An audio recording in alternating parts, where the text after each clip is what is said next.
This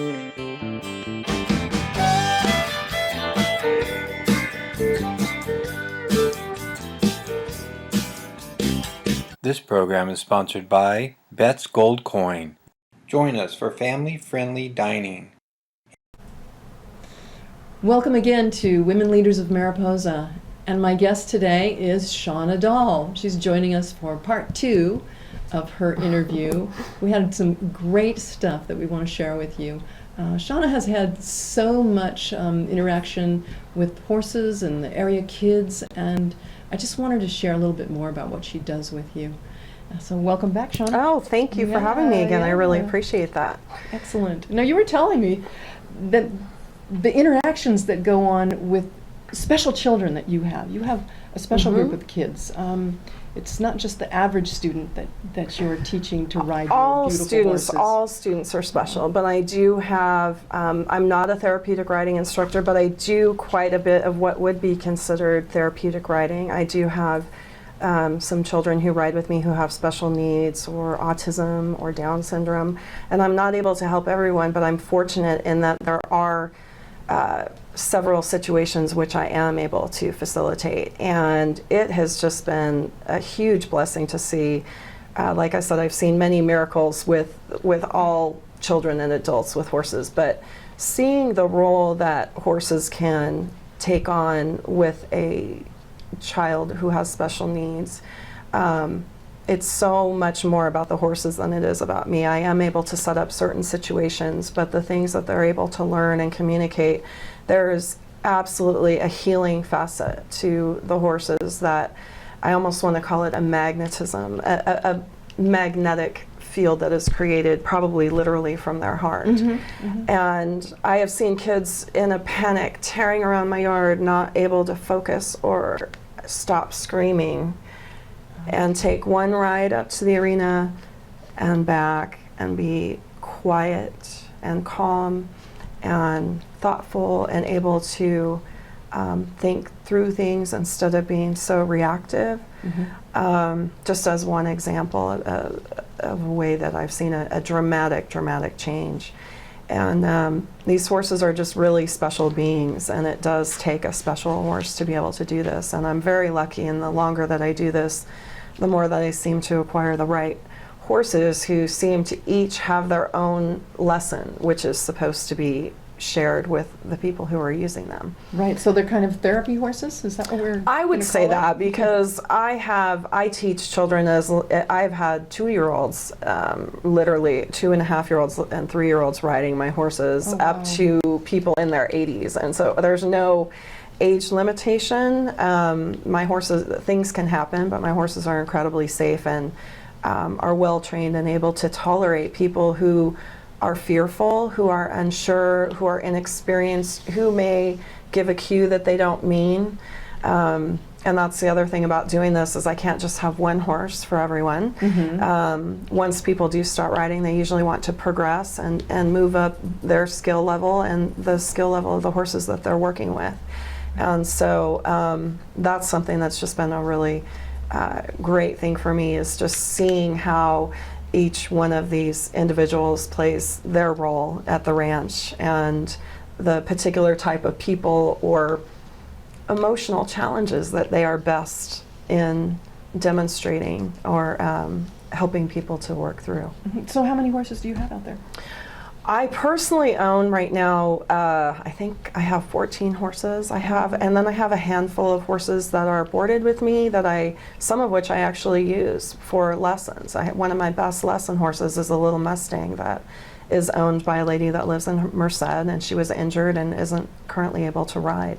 But her little horse has done literally thousands and thousands of lessons and taught so many wonderful things to so many people, and that's been a real gift. I'm fortunate in that sometimes people try and offer to donate horses to me, and I recently received a couple of horses who were being retired from the park. One of the stables closed in the park, And I now have a famous horse at the ranch, which is worthy of talking about. A lot of people know this horse. His name is Gunsmoke, and he was in the movie Maverick in 1994 with Mel Gibson and Jodie Foster. And it just shows what a life of service. That horse for 25 years hauled people up and down the mountain in the park. And he now has an incredible smile on his face hauling kids around my arena at the walk and trot. And it's truly wonderful to see them retire in this way where they still have purposeful yet gentle work, because really they don't want to just sit in somebody's yard and do nothing. These horses, when these kids come out, they drop their heads down and let them put their halters on and come to the gate to be taken out. They're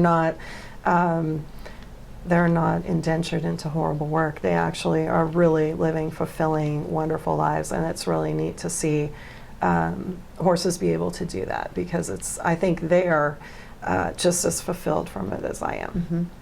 So they're actually training your students, aren't they? They are. They really are. They teach me every day. That's another thing that's just been really important to me, is always evaluating the product that I'm making and challenging myself to rebuild it and do it better, so that we don't have to fix so many things later. Teaching a child who's never ridden how to aspire to a very high level of horsemanship, and having that thought even from the very beginning, can really be dramatically influenced in the way that you start that process. And the results can be really amazing. I think you can see kids at my ranch who are stopping horses on release and breath instead of pulling and kicking. And It's amazing to me. It is beautiful to create a partnership. I want my horses to be my partner and be with me and my thoughts. I want a horse, if I start slipping out of the saddle or fall off, that they stop and stay with me and don't drag me or run through the woods. And I've seen it over and over. You can create that horse, and you can create that student that is having a chance of being safer, because it is dangerous and things can happen unexpectedly when we're riding a horse. I'm very fortunate in that, yes, accidents happen, but one of the most serious injuries that I had with a girl who is still riding with me now, my pony was not moving and never moved during the entire incident. It was just a freak accident. She leaned back and slipped off the horse and fell on her elbow.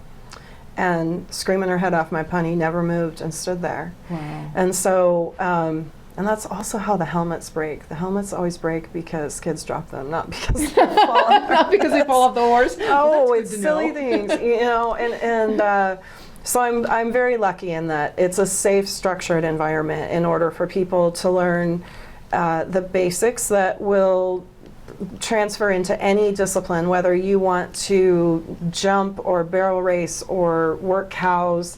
It really doesn't matter. The type of horsemanship that I'm teaching will transfer to any type of discipline or any type of horse that you're riding. I know when I came out to your ranch, you were talking about these horses and their interaction with your students as if it was almost like yoga. Yes, really was. I mean, I don't know if yoga is the best, but however, It was spiritual. yoga, it is It was really a spiritual, spiritual and yoga involves breath and being in a present moment and quieting your mind and meditation and all those things. And the horse needs the simplicity of those thoughts, like, I'm riding to that gate, I'm right. They don't want to hear what you had for dinner, or that you forgot to pay your bills, or or that you're fighting with your spouse, or any of those things. It's not part of the conversation. When we can just learn to quiet, and that's why I think horses are such great therapy, because we get so much out. I've had women in particular will say to me, I felt like I was walking on a cloud for days after riding, because they got to experience a feeling that is not easily incorporated into their daily life. It maybe could be, but I think it's a vehicle to show people how to achieve that outside of that arena, and how we can find that more in our daily lives. And so yoga is a good No, Horse yoga. Horse yoga. Horse yoga. And there's probably a book out there already for There that. may very well Yoga be. for horseback riders, actually. Yeah. So yeah, it takes a lot, and I'm very thankful for my staff or my staff or my horses. And there's a lot of people. I'm thankful for Mariposa, and I'm thankful to be doing this here. There's a lot of people. I do shop local, and I use local business. Nice. Mariposa Feed and Tom and Anthony handle all of my Nice. needs, and I keep myself healthy with Paula and Bob over at High Country Health Food, and Great.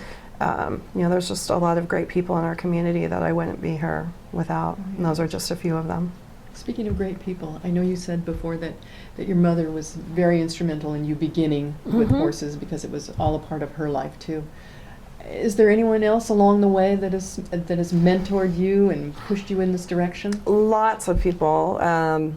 I could say hundreds of people have influenced me in my life, but for right now, I currently work with, I have some friends and colleagues that I consider mentors that I work with. One is Leslie Desmond. She's an international clinician that I've been working with for about 3.5 years. Mhm. And when I first met her, I just thought, wow, she gets it. It's the first person that I had really seen who has such a mental connection with her horses that most of the things that you see her do, actually you don't see her do anything. You just see what her horses are doing. Right. And then, so I've learned so much from her, and she's definitely influenced my teaching, and it's helped me continue my education, continue my teaching.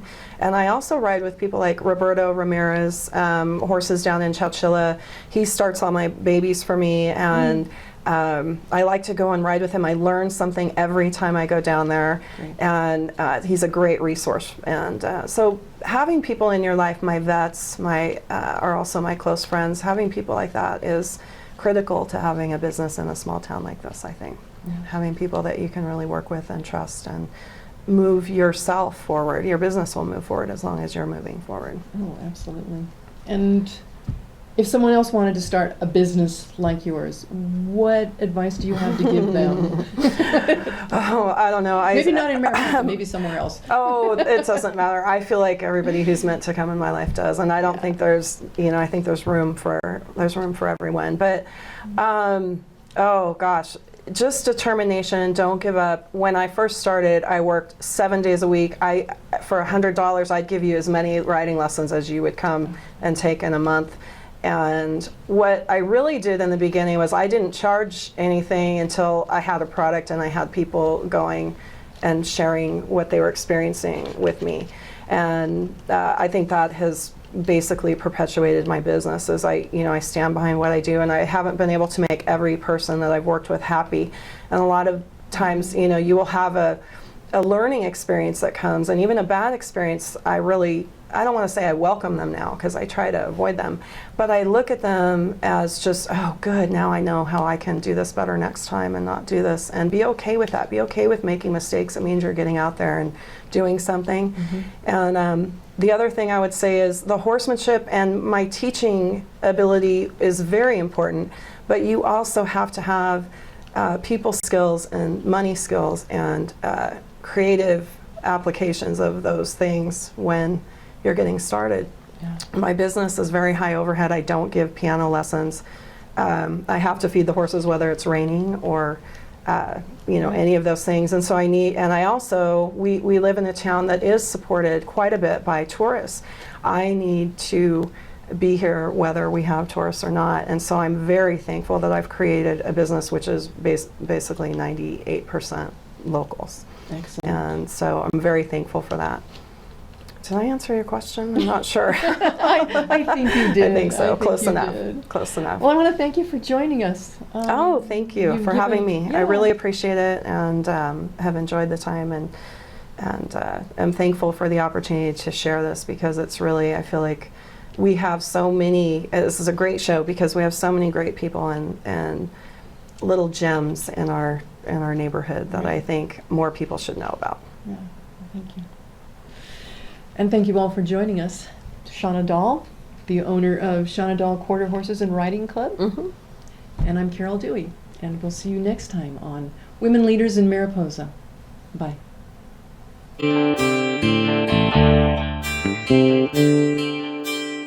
you.